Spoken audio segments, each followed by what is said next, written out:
পণ্যমূলক ক্রয় ক্ষমতার মধ্যে রাখা, নারীর অংশগ্রহণে রাষ্ট্র গঠন ও চলমান সংস্কার চালিয়ে নেওয়া সহ ৪১ দফা ইশতেহার ঘোষণা জামায়াতে ইসলামীর। বুধবার রাজধানীর একটি হোটেলে দলটির আমির ডাক্তার শফিকুর রহমান জানান, পিআর পদ্ধতির সুষ্ঠু নির্বাচনী পরিবেশ ও তত্ত্বাবধায়ক ব্যবস্থা জোরদার করবেন তারা। তবে ইশতেহারে আনা হয়নি শরিয়া আইনের প্রসঙ্গ।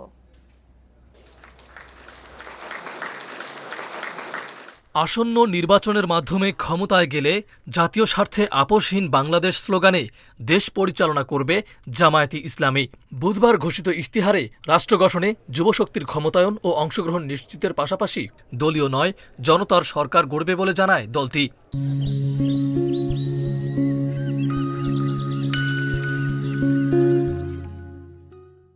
এটি কোনো দলীয় কর্মসূচি নয়, বরঞ্চ একটি জাতির প্রতি একটি দলের চিন্তা, তার ভিশন, তার পরিকল্পনা এবং কিভাবে সে আগামীর দেশটাকে সাজাতে চায় তার একটি জীবন্ত দলিল।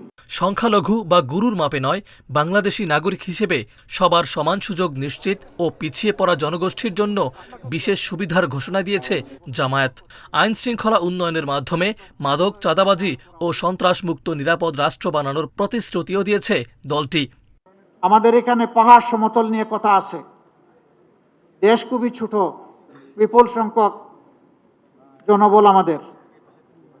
এই দেশে পাহাড় এবং সমতলের ব্যবধান আমরা ঘুচিয়ে সমতল করতে চাই। এই রেষারেষি হিংসা দূর করতে চাই। প্রাতিষ্ঠানিক সংস্কারের মাধ্যমে দুর্নীতিমুক্ত রাষ্ট্র গঠন ও প্রযুক্তি নির্ভর স্মার্ট সমাজ গঠন করার ঘোষণা দিয়েছে জামায়াত।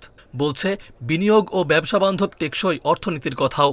শিল্প মালিক যারা হবেন তাদেরকে আমরা সমাজের আইকন হিসাবে কবুল করব। আর এই মালিকারা যারা লক্ষ লক্ষ শ্রমিককে চাকরি প্রোভাইড করেন, তারা কার্যত লক্ষ লক্ষ পরিবারের মুখে খাবার তুলে দেন। আমরা সেই শিল্পগুলোকে শিশুর মতো কুলে তুলে লালন করব ইনশাআল্লাহ। ২০৩০ সালে ভেজালমুক্ত খাদ্য নিরাপত্তা নিশ্চিত করা হবে জানিয়ে পরিবেশ, বর্জ্য ও বন্যা ঝুঁকিশূন্য করাসহ ৩-০ ভিশন বাস্তবায়নেরও প্রতিশ্রুতি দিচ্ছে দলটি। মাহফুজার রহমান মিলন, ইন্ডিপেন্ডেন্ট নিউজ, ঢাকা।